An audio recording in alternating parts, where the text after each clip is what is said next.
A gente vai ouvir o companheiro Edson Dorta, que é secretário-geral da Federação, a respeito do Primeira Hora, divulgado pela empresa de Correios e Telégrafos hoje, dia 18 de dezembro, e também a negociação da PLR.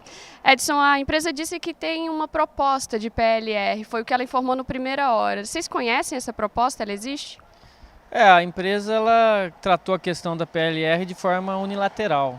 Ela não quis acordo com os trabalhadores, queria só estabelecer meta, GCR, absenteísmo, que os trabalhadores assinassem um cheque em branco para ela e ao mesmo tempo ficasse submetido a esse excesso de serviço e metas para receber, sabe-se lá quanto de PLR.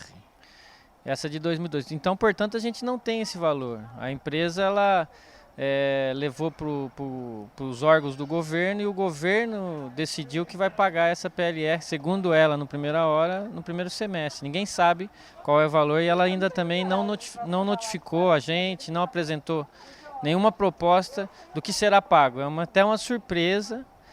É uma política do Primeira Hora de ficar alimentando nos trabalhadores uma ideia de que eles estariam preocupados com os interesses da categoria, quando na verdade a gente viu na campanha salarial de 2012 que eles não queriam nem pagar o vale peru da categoria nesse mês de dezembro. Inclusive, vocês estiveram numa reunião com a empresa agora, no dia 12, e essa proposta também não foi apresentada, eles queriam discutir a PLR 2013. Qual a informação sobre isso? Então, eles convocaram a gente para discutir a PLR de 2013. A gente compareceu no dia 12 de dezembro. Nessa data, eles falavam que o DES não tinha aprovado ainda, o que provam que é mais uma mentira na mesa de negociação, porque agora eles soltam um documento oficial falando que o DES já tinha aprovado 7 de dezembro, que dava para apresentar para a gente qual que era a proposta. Provavelmente eles não querem apresentar porque é aquelas propostas em que a categoria recebe uma miséria e o presidente do Correio recebe 40 mil, o diretor, o vice-presidente recebe 30 mil. Deve ser por isso que eles não querem apresentar agora para a categoria, né? Só está alimentando a ideia de que vai ser pago no primeiro semestre de 2013.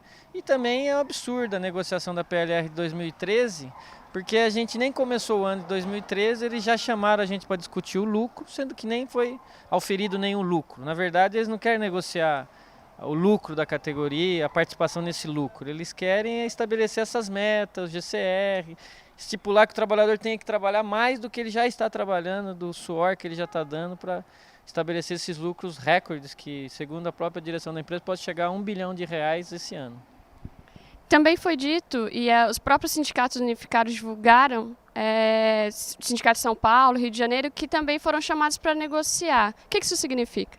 É a mesma tática da campanha salarial de 2012. Eles usam esses sindicalistas do PCdoB que estão controlando o Sindicato de São Paulo e Rio de Janeiro para dividir a categoria, para confundir os trabalhadores, até porque eles sabem que esses sindicalistas de São Paulo e Rio de Janeiro aceitariam assinar qualquer acordo, qualquer questão da PLR, tipo assinar metas, o abuso do GCR, aceitar o absenteísmo que a empresa estabelece para não receber nenhuma participação nos lucros, né? Então eles usam esses elementos aí que são patronais, ligados ao PCdoB em São Paulo, para dividir, como aconteceu na campanha salarial, onde eles queriam estabelecer outra data de greve e acabaram fazendo a greve por vontade da categoria e não por vontade deles.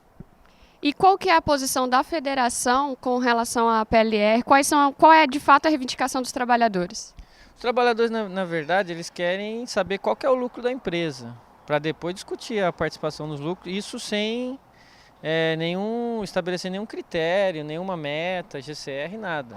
No entanto, já que a empresa quer fazer essa sacanagem de estabelecer que a gente discuta a PLR antes do lucro, então a gente vai ter que fazer uma proposta de que ela pague, no mínimo, a média que é pago na PLR dos bancários, dos petroleiros e de outras categorias, e também baseado na própria perspectiva de lucro da ECT, que está em torno de 1 bilhão. Nós achamos que, diante desses números, teria que, no mínimo, pagar para todo trabalhador de forma linear, sem nenhuma condição, sem nenhum critério, sem estabelecer nenhuma meta, etc., no mínimo R$ 2.500. Eu acho que essa é a campanha que a gente tem que levar para a base e exigir que a ECT dê essa contribuição para o trabalhador, até porque o reajuste salarial desse ano de 2012 foi pífio, 6,5,5, não vai dar para o trabalhador se manter. No mínimo eles têm que dar uma PLR aí melhor para que a categoria possa diminuir o sufoco que ela está tendo diante do baixos salários que a gente tem dentro dos Correios.